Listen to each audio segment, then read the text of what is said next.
만에 다시 뵙는 것 같은데 이번에 와 보니까 마치 그 반석 위에 세운 교회처럼 성도들이 이렇게 아주 든든하게 또 예전보다 더 많이 이렇게 세워진 거 보고 참 기쁘고 또 하나님께 감사하는 그런 마음을 갖게 됐습니다. 여러분들과 함께 나눌 말씀은 빌립보서 3장 13절 14절 말씀입니다. 빌립보서 3장 13절 14절 말씀 함께 같이 읽겠습니다. 형제들아, 나는 아직 내가 잡은 줄로 여기지 아니하고 오직 한 일, 즉 뒤에 있는 것은 잊어버리고 앞에 있는 것을 잡으려고 푯대를 향하여 그리스도 예수 안에서 하나님이 위에서 부르신 부름의 상을 위하여 쫓아가노라. 아멘. 여러분들과 오늘 나눌 말씀의 제목은 절대 제자의 영혼이란 그런 말씀으로 여러분들과 말씀을 나누겠습니다. 지금 이제 코로나 후에 전 세계 많은 그 뭐 전쟁, 뭐 재앙, 그리고 또 경제 위기 이런 걸로 인해서 참 이렇게 고통받는 사람들도 많고, 그리고 참 고난 가운데 있는 사람들이 참 많은 것 같습니다. 그래서 저도 사실 근래에 한 3, 4년 동안 참 많은 일들을 이렇게 겪었는데, 저희 4년 전에는 저희 그 양화아버님이 그 뇌졸중이 오셔가지고 지금 이제 반신불수가 돼가지고 지금 요양원에 계시거든요. 저희는 이제 지금 이제 파키스탄에서 장기 사역을 지금 하고 있는데, 또 저번에는 제가 비자가 만기돼가지고 또 신청을 했는데 아직도 지금 비자가 안 나오고, 또 그 상모는 비자가 또 취소되고 뭐 이런 일들이 있었어요. 또 그 전에 이제 또 중국에서 또 추방되고 또 다시 비자가 나와가지고 들어가려고 그랬는데 또 입국 금지가 돼가지고 또 못 들어가고, 하여튼 많은 일들이 있었어요. 그래서 참 이렇게 예수 믿으면 그 문제가 해결되고 또 형통해야 되는데, 그 예수 믿어도 참 이렇게 고난을 당하고 어려움에 있는 사람들이 참 많습니다. 그런데 이렇게 참 우리가 왜 그 먹고 살기도 힘든데 또 선교까지 해야 됩니까? 그거는 하나님의 언약을 믿고, 그리고 우리는 참 복이 무엇인지, 진정한 복이 무엇인지 알고 있기 때문에 그렇습니다.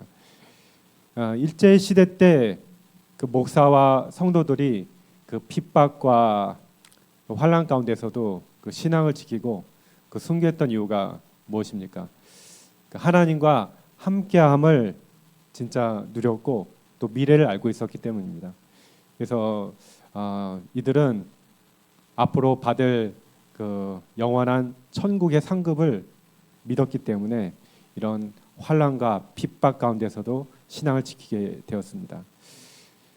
우리가 이제 신앙생활이라고 하면 뭐 예수 믿고 뭐 천국 가는 걸로 생각을 하는데, 사실 진짜 그 신앙생활은 뭐냐, 보이지 않는 하나님을 믿고 언약을 믿고 따르는 삶입니다. 그래서 히브리서 11장 1절 말씀에 보면은 그 믿음은 뭐라고 그러죠? 바라는 것들의 실상이요. 그러니까 보이지 않지만 우리가 일어날 것을 믿고 그 믿음대로 행동하는 것이 성경에서 말하는 믿음입니다. 그 사실 우리가 보고 우리가 아는 것들은 굉장히 제한적입니다. 우리는 사실 이 시간과 공간이라는 이 테두리 안에 갇혀 살고 있습니다. 그래서 우리는 이렇게 뭐 과거, 뭐 현재, 미래 이렇게 나누어서 우리는 생각을 하잖아요. 그런데 사실 이 시간이라는 것도 하나님이 창조하셨고, 하나님에게는 이런 과거, 현재, 미래 이런 것이 없이 그냥 영원, 그리고 모든 것이 다 현재입니다. 그래서 우리는 이런 시간의 이 틀 안에 살고 있기 때문에 과거, 현재를 알 수는 있지만 그 미래를 볼 수가 없잖아요. 그래서 우리가 사실은 굉장히 이게 착각 속에 살고 있거든요. 착각 속에. 그러니까 제가 이제 어렸을 때는 이렇게 그때는 참 공기가 좋았어요. 오형이 안 돼가지고 한 70년대 뭐 80년대까지만 해도 참 한국이 깨끗했어요. 가지고 저희가 이제 예전에 그 살던 집에 옥상이 있었는데 저녁에 이제 옥상에 올라가지고 이렇게 누워가지고 이렇게 하늘을 봤어요. 그러면 이제 별이 막 보였거든요. 막 북두칠성 막 이런 거. 그러면은 오늘 참 별이 밝다 이런 얘기를 많이 했잖아요. 그런데 지금 우리가 이제 과학이 발달되면서 아는 게 뭐냐면은 이 북두칠성 가장 이제 7개 별 가운데 가장 가까운 게 78광년 떨어진 거라고 하더라고요. 여러분들 그 빛의 속도 알죠? 빛의 속도로 78년이 걸리는 거예요. 그렇다면은 뭐 쉽게 얘기해서 우리가 오늘 이렇게 하늘 보고 이제 반짝이는 그런 별 있죠. 이게 78년 전에 비쳤던 빛을 우리가 보는 거예요, 지금. 그죠? 그러니까 내가 태어나기 전에 비쳤던 빛을 지금 보는 거예요, 지금. 그죠? 그러면서 우리는 마치 오늘 이렇게 밝은 빛을 보는 것처럼, 그러니까 그만큼 우리가 착각 속에 살고 있다는 거예요. 그리고 이제 이 우주가 굉장히 광활하잖아요. 우리가 상상할 수 없을 만큼 광활한데 이제 여러 이제 은하계가 있잖아요. 수많은 은하계가 있는데 여기서 가장 가까운 은하계가 뭐 나선 은하라는 그 은하계인데 그게 250만 광년 250광년이 아니라 250만 광년. 그러니까 그거보다 훨씬 먼 그 은하계가 굉장히 많다는 거예요. 그러니까 우리 머리로는 도저히 상상할 수 없는 250만 광년이면 우리가 언제 그걸 볼 수 있겠어요, 그죠? 근데 이제 뭐 지금 뭐 과학자들이 천체 망원경으로 이렇게 뭐 관찰하고 그런다고 하는데 상상할 수가 없죠. 그러니까 이런 우주를 창조하신 분이 바로 하나님이시고 시간을 창조하신 분이 하나님이십니다. 그래서 그분은 그 영원 가운데서 우리를 선택하시고 또 구원하시고 성화시키셔서 우리를 영화로운 몸으로 이제 천국에서 영원한 영광을 누리도록 예정하셨습니다. 예. 그래서 그 구원받은 하나님의 자녀는 이 언약의 여정으로 지금도 인도하고 계십니다. 에베소서 1장 4절 말씀에 보면은 창세전에 그리스도 안에서 우리를 택하사 하나님이 우리를 이렇게 예수를 믿게 해서 또 위롭게 하시고 또 우리로 그의 사랑 안에서 거룩하고 흠이 없게 하신다고 말씀하고 계십니다. 그 저기 에베소 1장 4절 그 5절 말씀 보면 그래서 여기 보면 이제 창세 전에 우리를 선택했다고 그랬어요. 선택했다고. 그러니까 이제 이 지구가 만들어지기 전에 이미 하나님은 우리를 예정하시고 선택하시고 또 그리스도를 믿어 우리가 위롭게 하신다고. 그래서 칭의 그리고 우리를 거룩하고 흠이 없게 하시려고 이제 또 성화시키셔서 나중에 이 땅을 떠날 때는 영원한 구원이 이루어져서 그 영원한 몸으로 영화로운 몸으로 천국에서 예수님과 함께 영광을 누리도록 예정하셨습니다. 그래서 로마서 8장 17절 보면은 자녀이면 또한 상속자 곧 하나님의 상속자요 그리스도와 함께 한 상속자니 우리가 그와 함께 영광을 받기 위하여 고난도 함께 받아야 할 것이니라. 예. 그래서 하나님이 우리에게 이제 그리스도와 함께 하나님의 것들을 상속받게 하기 위해서 후사로 우리를 선택하시고 이제 그런 영광을 우리에게 주기 위해서 이제 고난도 함께 받게 하신다고 그 말씀하고 계십니다. 그래서 우리는 이런 언약의 여정 가운데 있고 하나님이 우리를 이 여정 가운데로 지금 인도하시고 만들어가고 계십니다. 그래서 그 에베소 2장 10절 말씀에 보면은 우리는 그가 만드신 바라 그리스도 예수 안에서 선한 일을 위하여 지으심을 받은 자니 이 일은 하나님이 전에 예비하사 우리로 그 가운데서 행하게 하려 하심이니라. 그래서 우리는 아무것도 염려할 필요가 없습니다. 아멘. 왜냐하면 하나님은 이 언약의 여정 가운데서 우리를 선택하시고 지금도 인도하시고 만들어가고 계십니다. 이것이 하나님의 절대적인 주권 가운데서 이루어지는 것입니다. 그래서 그 성도와 그 세상 사람들 차이가 무엇이라고 생각합니까? 성도에게는 어떤 환경이나 상황 가운데서도 그리스도 안에서 하나님이 주시는 참 평안이 있고 기쁨이 있고 소망이 있습니다. 그래서 뭐 저와 여러분들 각자 여러 어려움도 있고 문제도 있고 또 처한 그런 환경들이 있지만 그 염려하지 않아도 되는 이유가 있습니다. 왜냐하면 하나님께서 이런 모든 상황들 가운데서 그의 뜻을 이루어 주시기 때문입니다. 언약의 여정 가운데서 우리를 인도하시기 때문입니다. 그러니까 여러분들이 그 천국에 대해서 좀 들어보셨죠? 이렇게 보면은 요한계시록 21장 4절 말씀 보면은 그 모든 눈물을 그 눈에서 닦아 주시리니 다시는 사망이 없고 애통하는 것이나 곡하는 것이나 아픈 것이 다시 있지 아니하리니 처음 것들이 다 지나갔음이로다. 그 이유가 뭐냐면은 3절에 하나님의 장막이 사람들과 함께 있음에 하나님이 그들과 함께 계시리니 그들은 하나님의 백성이 되고 하나님은 친히 그들과 함께 계셔서. 그래서 우리가 생각하는 뭐 천국 당연히 뭐 아름답고 그리고 굉장히 그 형용할 수 없을 정도로 정말 그 웅장한 곳이고 그 뭐 빛이 항상 있는 곳이고 정말 너무나도 그 행복한 곳으로 이렇게 생각하지만 사실 이제 그 이유가 뭐냐면은 그 이유가 하나님의 장막이 있는 곳이. 그러니까 하나님이 다스리시고 하나님이 영원히 함께 하시기 때문에 그런 것입니다. 그것이 천국이거든요. 쉽게 말해서 그 천국에서는 우리가 항상 하나님을 볼 수가 있어요. 하나님을 우리는 지금 육신적인 눈으로 육신의 눈으로는 볼 수가 없지만 그곳에서는 하나님이 항상 계시고 그 하나님이 통치하시는 곳입니다. 그래서 그때는 이제 우리가 영적인 존재로 다시 영의 몸을 입고 부활하기 때문에 하나님을 볼 수가 있고 항상 하나님의 빛이 충만합니다. 그래서 그 천국에서의 그 우리의 상태는 완전히 이제 거룩하고 또 정말 이렇게 전혀 염려, 고통이 없는 정말 완전히 행복한 상태.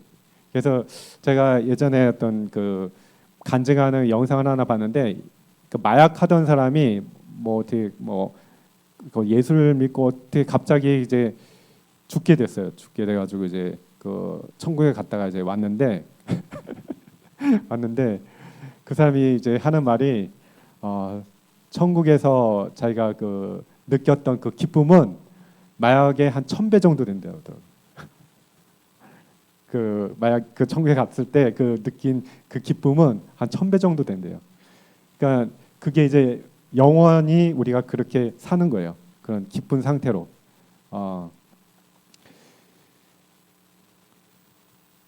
우리가 사실 이제 염려하는 이유는 뭐냐면 문제와 고난만 보이고 하나님이 보이지 않기 때문에 그렇습니다. 그리고 하나님이 함께 하시는 것들을 실제로 모르기 때문에 그렇습니다. 그래서 제가 그 찬송가를 이렇게 듣다가 참 감동이 와닿던 찬송이 있는데 이제 찬송가 491장에 보면은 그 저 높은 곳을 향하여 이런 찬송 있잖아요. 근데 그 찬송을 이제 예전에도 뭐 많이 들어봤지만 이제 그 가사를 생각하면서 이 저자가 정말 이렇게 천국을 생각하면서 쓴 가사구나 이런 것들 많이 제가 느끼게 되는데 보면 뭐냐면 괴로움과 죄가 있는 곳 나 비록 여기 살아도 빛나고 높은 곳 저곳을 날마다 바라봅니다. 내 주여 내 맘 붙드사 그곳에 있게 하소서. 그러니까 이제 그 저자가 기도하는 게 뭐냐면 내 마음이 그곳에 있게 하소서. 천국에 있게 하소서. 그러면 내게 아무런 염려 두려움이 없을 것입니다. 그러니까 이런 고백입니다. 예, 그곳에는 빛과 사랑이 언제나 넘쳐납니다. 그리고 보면 이제 뭐 3절에 보면 위심의 안개 거치고 근심의 구름 없는 곳 기쁘고 참된 평화가 거기만 있사옵니다. 그래서 내 마음 붙드사 그곳에 있게 하소서. 그게 우리의 참 이렇게 고백이 되어야 될 것라고 저는 생각합니다. 그래서 우리가 정말 뭐 이 땅에 살지만 우리의 마음은 항상 천국에, 천국 어떤 곳이죠? 하나님의 장막이 있는 곳, 하나님이 영원히 다스리고 하나님이 항상 있는 곳, 하나님의 빛이 충만한 곳. 그것을 우리가 이 땅에서 예수 그리스도로 인해서 누릴 수 있습니다. 그래서 하나님이 우리를 이렇게 만들어 가시는 그 언약의 여정 가운데 반드시 고난을 주십니다. 그래서 우리가 하나님의 영원한 그 관점으로 영원의 눈으로 지금 우리를 볼 때 우리가 지금 당하는 고난, 환난, 여러 어려움들을 우리는 이해할 수가 있습니다. 왜냐하면 사실 사람은 이제 고난이 없으면은 절대 안 바뀌더라고요. 고난 없이 이렇게 잘 된다. 반드시 교만해지고 나중심이 됩니다. 제가 지난주에 그 우리나라 그 총선이 있었잖아요. 근데 이번에 물론 뭐 이제 결과에 대해서 뭐 만족한 사람도 있고 좀 실망한 사람도 있겠지만 여러 가지 뭐 정당을 지지한 사람들이 틀리지만 근데 이제 제가 보니까 이제 뭐 국민의힘이 이렇게 패배한 이유에 대해서 이렇게 그 여러 저기 신문에서 이렇게 나오더라고요. 이렇게 보는데 그 첫 번째 이유가 뭐냐면 이제 대통령이 고집 때문에 그 윤 대통령이 그 지금 그 위사 증원 이 타이밍을 좀 잘못 잡아가지고 그래가지고 막 너무 밀어붙이니까 이제 그거에 대해서 되게 막 불만한 많은 사람들이 이제 이렇게 돌아섰다. 그래서 이제 제가 느끼기에도 참 그런 것 같아요. 그러니까 너무 이제 소통이 안 되니까 국민들하고 소통이 안 되니까 그래서 그것 때문에 이제 표를 많이 잃었다.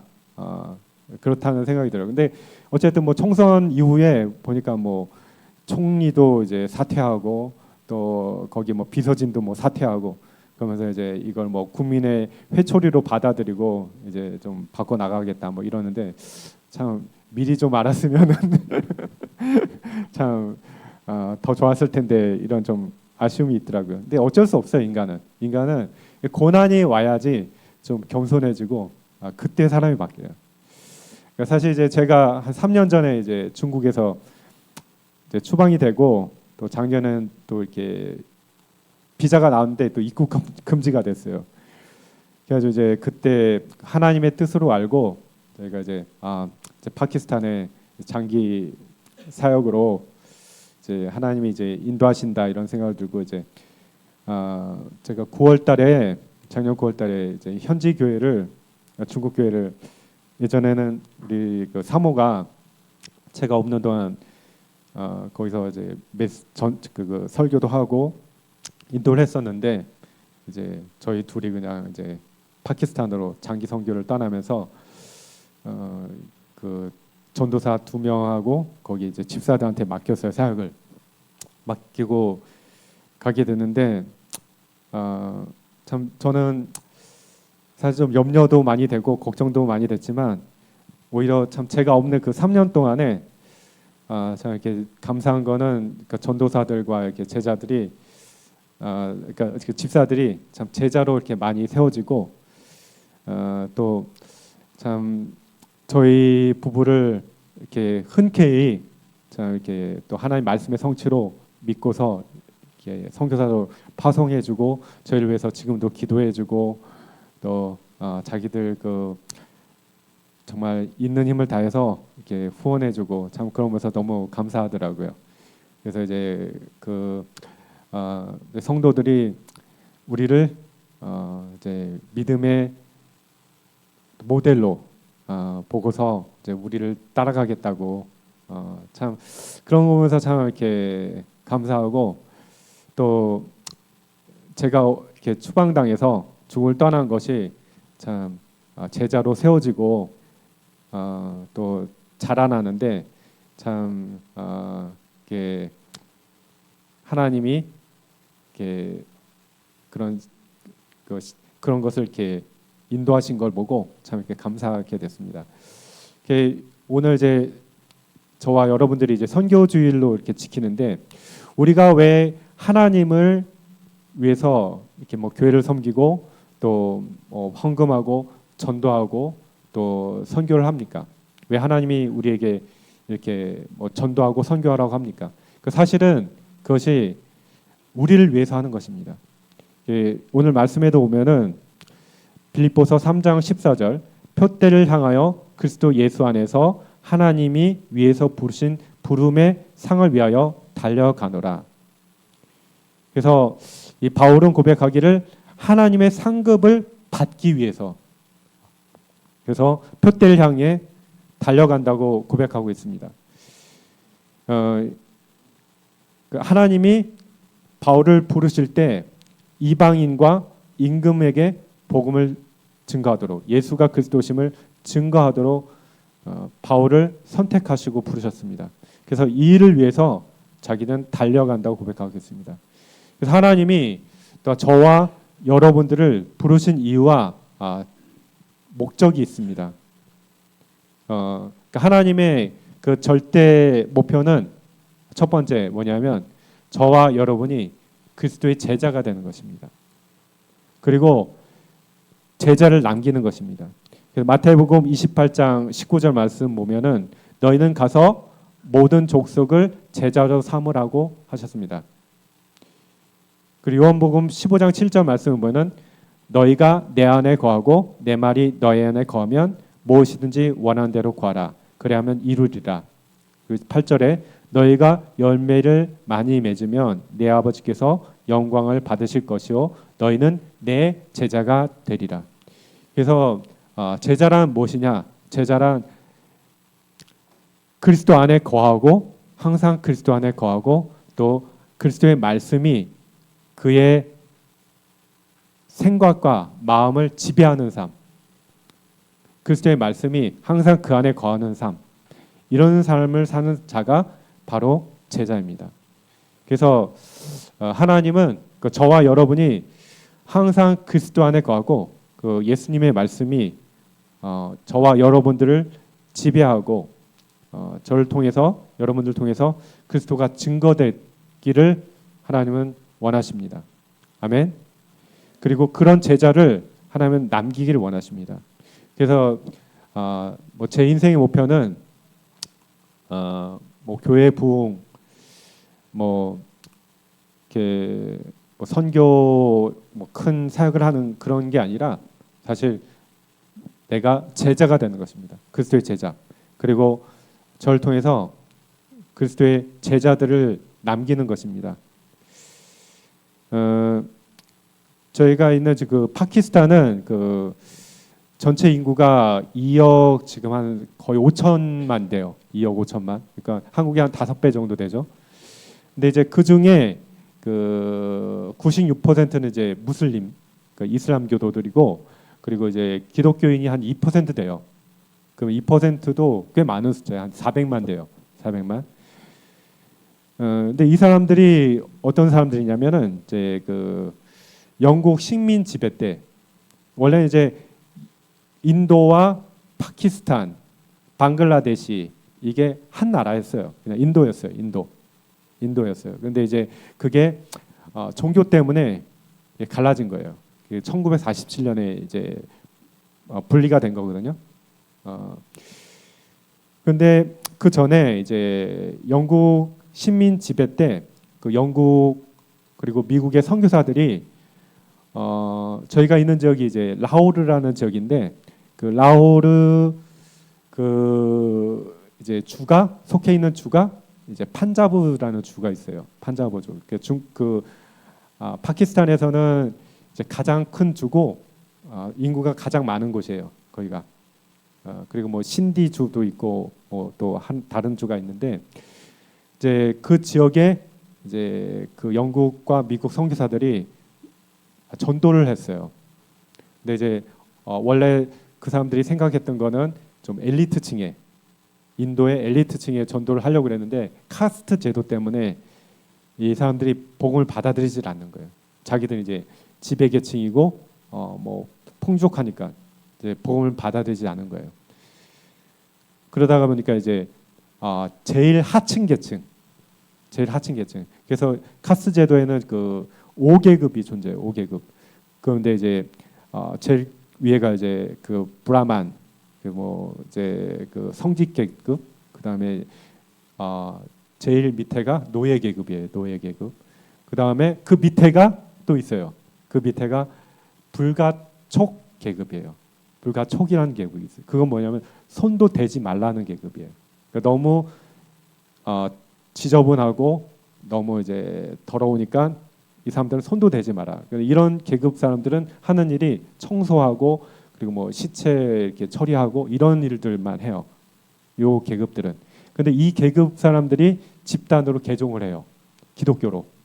원래 이제 힌두교였는데 집단으로 이제 개종을 해요. 그러니까 그 사람들이 이제 기독교인의 이제 거의 그 주를 이루어요. 대부분. 그러니까 그래서 이 사람들이 이제 예수 그리스도를 믿고 이제 기독교로 개종을 했죠. 그 사람들이 주로 사는 지역이 이제 저희가 있는 라호르, 그다음 판자브 지역. 그래서 나중에 이제 뭐 다른 지역도 많이 흩어졌는데, 그러니까 이런 그 배경을 가지고 있어서 사실 지금도 보면은 굉장히 가난해요. 이 기독교인들이. 그리고 굉장히 이제 무지하고 교육도 제대로 못 받고 이런 사람들이 거의 90% 이상이라고 보면 돼요. 기독교인들 중에. 그러니까 이제 이런 사람들은 이 파키스탄에서도 그러니까 기독교인들 되게 좀 무슬림들이 무시를 해요. 무시를. 그러니까 이 사람들이 이제 뭐 가난하고 못 배우고 이러니까 이제 굉장히 기독교인이라고 하면 되게 무시를 해요. 그 무슬림들이. 그리고 이제 좀 차별을 하고.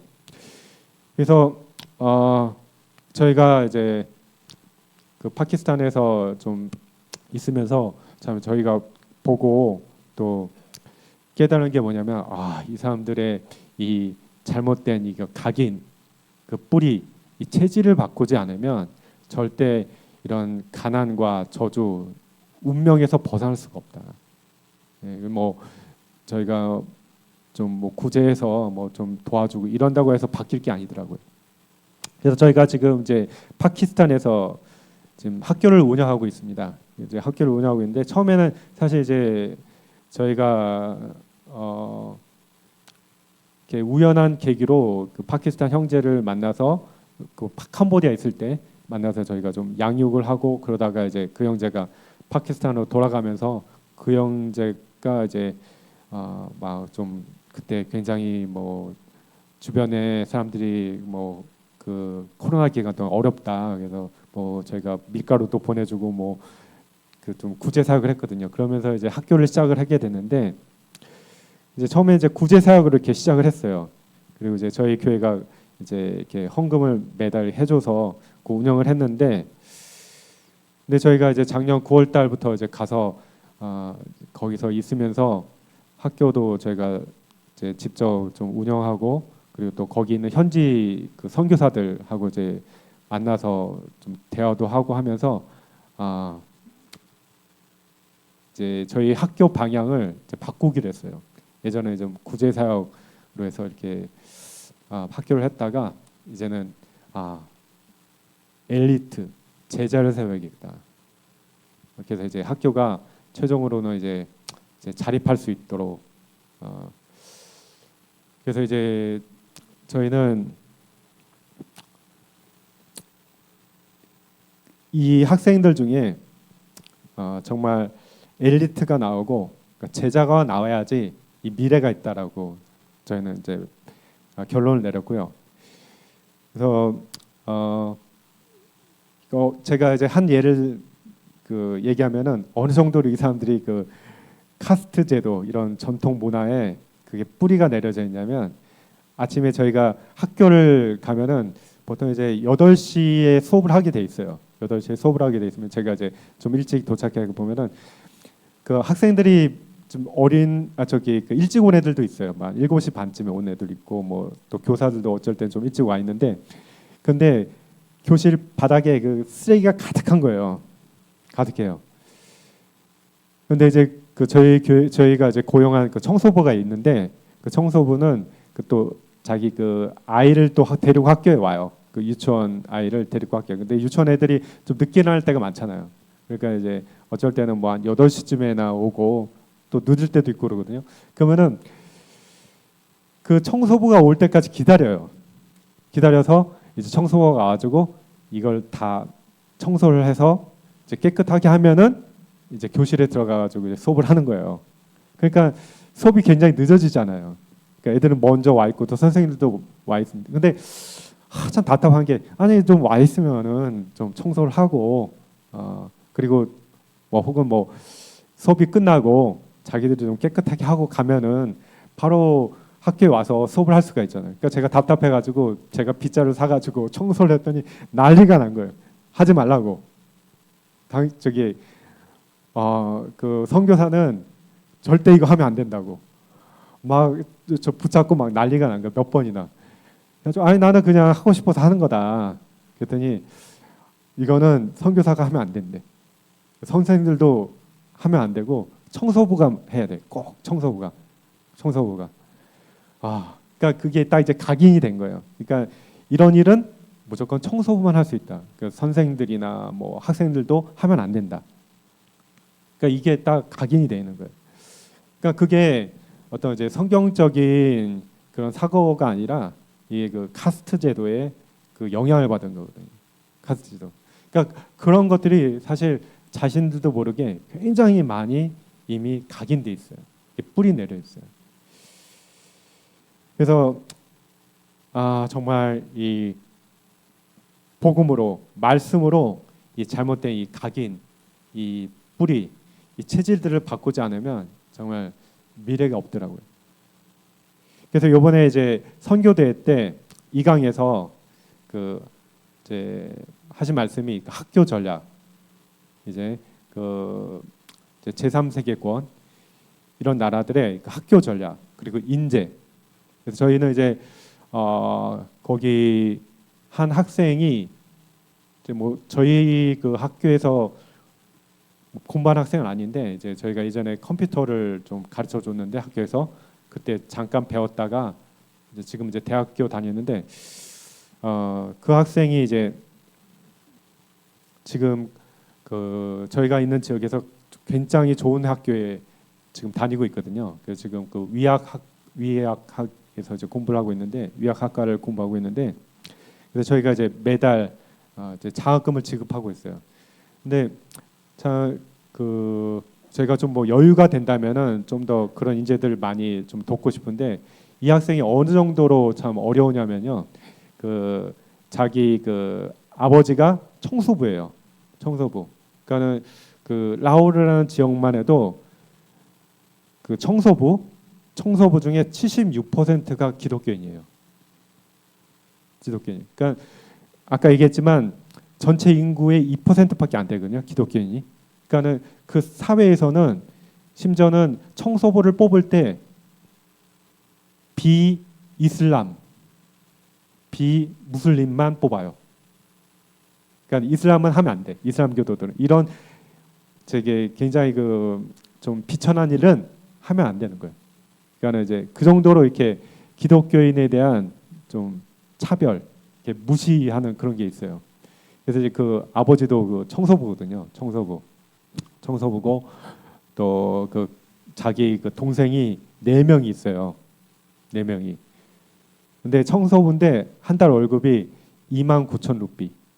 그 뭐 여러분들 잘 모르니까. 근데 29,000 루피는 이제 그냥 100달러 이렇게 생각하시면 돼요. 100달러 아마 110달러 정도 그 정도 되는데 이 학생의 그 학비가 얼마냐면은 이 학생이 이제 학교에서 또 기독교 학교인데 거기서 장학금을 반을 지급을 해줬어요. 기독교인들에게.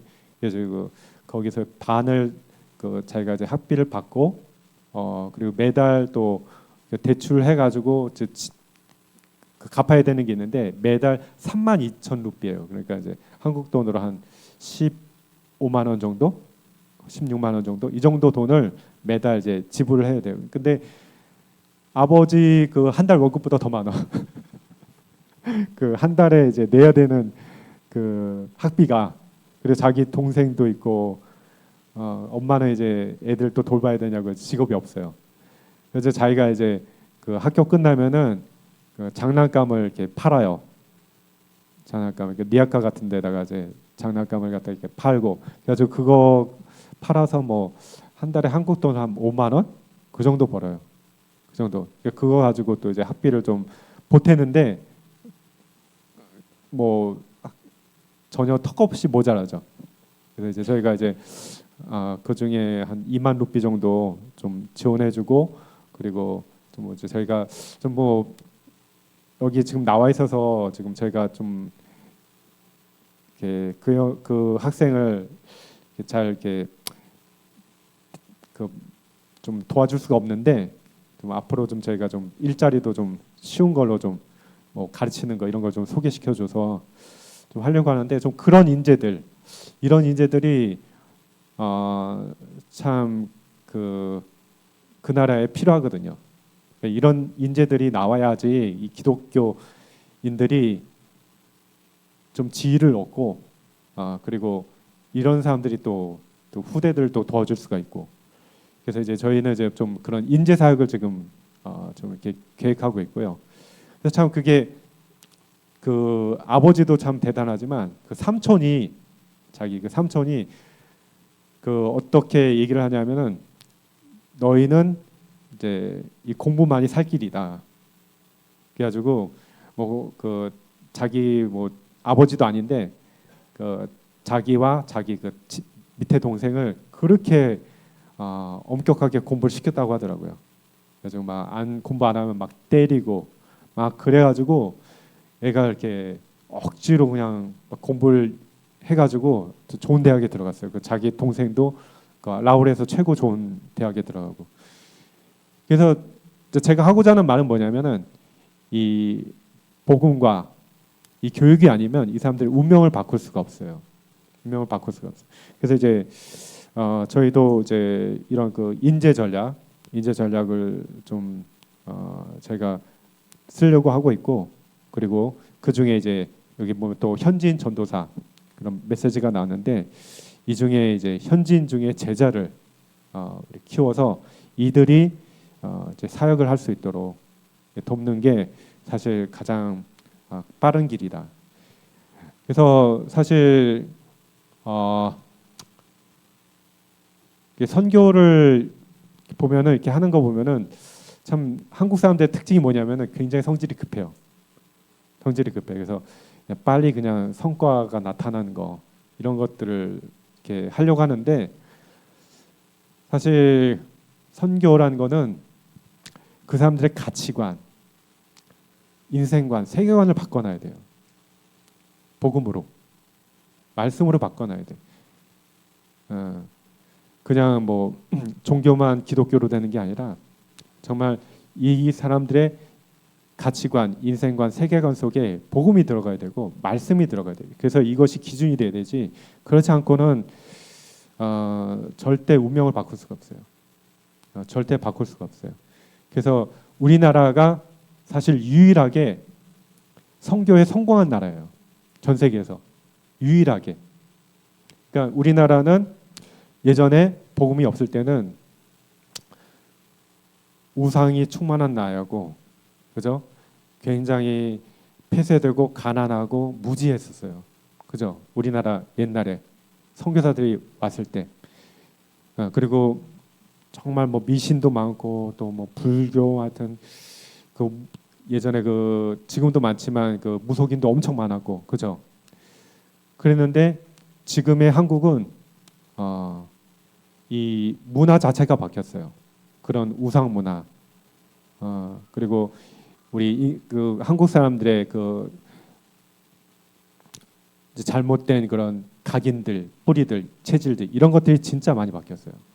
이게 하나님 말씀, 복음으로, 그리스도로. 그래서 우리나라가 지금은 이제 오히려 전 세계에 선교사를 파송하는 나라로 하나님이 그렇게 축복하셨는데,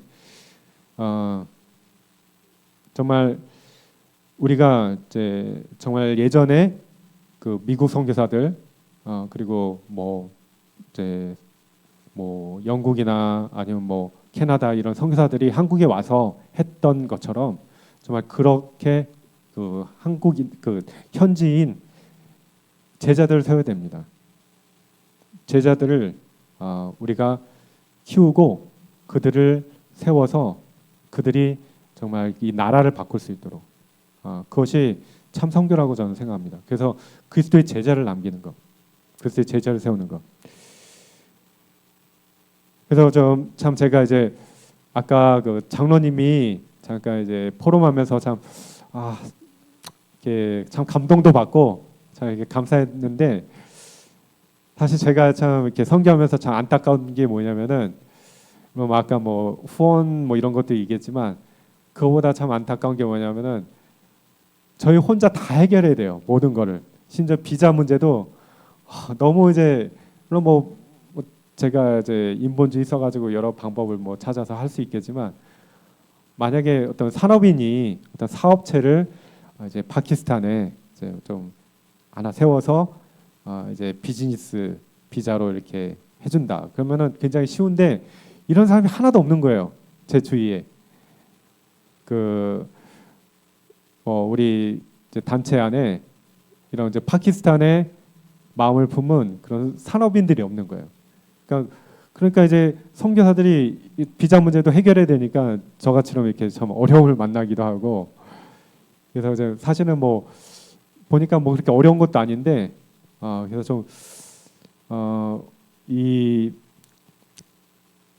우리가 이제 정말 이렇게 선교를 한다면은 좀 장기적인 안목을 가지고 너무 이렇게 근시안적인 뭐 직접 가서 뭐 그 현지 그 교회에 사람들에게 이제 뭐 지원해주고 또 뭐 그 사람들하고 연결해가지고 이제 또 여기 한국에 오게 하고 뭐 물론 그런 것도 필요하지만 그런 것보다는 좀 장기적인 안목을 가지고 그것에 아까 뭐 장로님이 얘기했지만 어떤 그런 선교 그런 이제 기업체 이런 것들을 운영을 해서 정말 선교사들이 마음껏 선교할 수 있게끔 그것도 배경이 될 수 있는 그런 것들이 참 있었으면 좋겠다. 네, 참 그런 생각이 들더라고요. 그래서 정말 선교는 그냥 단순히 뭐 우리랑 이렇게 사람들 연결시켜 가지고 뭐 우리가 좀 뭐 지원해주고 뭐 구제하고 이런 게 아니라 정말 이 사람들의 각인 뿌리 체질을 복음으로 바꾸고 이들 중에 현지의 그리스도의 제자들이 일어나서 이들이 복음할 수 있도록 아멘. 예, 그것이 정말 참 선교라고 저는 믿습니다. 그래서 우리가 이제 사실 저는 뭐 파키스탄에 제가 선교하고 싶어서 간 게 아니라 하나님이 이렇게 인도해서 간 거예요. 저와 사모를 하나님이 이렇게 인도해서 거기 가게 된 거고 하나님께 저희는 순종하는 마음으로 사역을 하고 있는데 하나님은 절대 목표를 가지고 저와 여러분들을 지금 인도하고 계십니다. 그 목표가 뭐냐면 저와 여러분이 그리스도의 제자가 되는 것입니다. 그리고 이 그리스도의 제자를 세워서 파송해서 이 복음이 만민에게 증거되는 것입니다. 그래서 이 일을 위해서 하나님이 이 세종 반석교회와 또 여러분들을 부르셨습니다. 아멘. 예, 여러분들 좀 이렇게 서로 축복하겠습니다. 그리스도의 제자가 됩시다. 우리 서로 한번 축복합시다. 예, 그리스도의 제자가 됩시다. 예, 그리고 그리스도의 제자를 남깁시다. 예, 빌립보서 1장 6절 말씀에 보면은 너희 안에서 착한 일을 시작하신 이가 그리스도 예수의 날까지 이루실 줄을 우리는 확신하노라. 예, 하나님이 저와 여러분을 절대 계획, 절대 여정, 절대 이정표 가운데 인도하고 계십니다. 그리고 반드시 그것을 이루실 것입니다. 그래서 여러분과 저가 최종 목표는 하나님이 저와 여러분들을 부르신 부름의 상급을 얻도록 하나님께서 인도하실 것입니다. 마치 바울의 고백처럼. 아멘. 그 응답을 여러분들이 누리는 참 축복을 받으시길 기원합니다. 아멘. 네, 함께 기도하겠습니다. 하나님 아버지, 절대 계획 가운데, 절대 여정, 절대 이정표 가운데 저희를 부르심에 감사합니다. 먼저 저희가 정말 그리스도를 항상 마음에 두고 그리스도의 말씀이 우리의 마음과 생각과 모든 것을 지배하는 그리스도의 제자가 되게 하시고 그리스도의 제자를 남기는 렘넌트가 되게 하시옵소서. 주님, 전 세계 정말 교회도 많고 기독교인들이 많지만 정말 제자가 없습니다. 정말 우리를 통해서 그리스도의 제자가 세워지게 하시고 이 제자를 통해서 전 세계 올바른 그리스도의 복음이 증거되게 하시사 정말 틀린 각인 뿌리 체질이 바뀌게 하시고 정말 그리스도의 제자들이 현장에서 곳곳에서 일어날 수 있도록 역사하시옵소서. 이를 위해서 우리 반석교회를 부르셨사오니 하나님 이 반석교회를 축복하시사 정말 이 세종시와 그리고 전국과 전 세계에 그리스도의 제자를 세우고 파송하는 일에 쓰임받게 역사하시옵소서. 감사드리며 예수님으로 기도합니다. 아멘.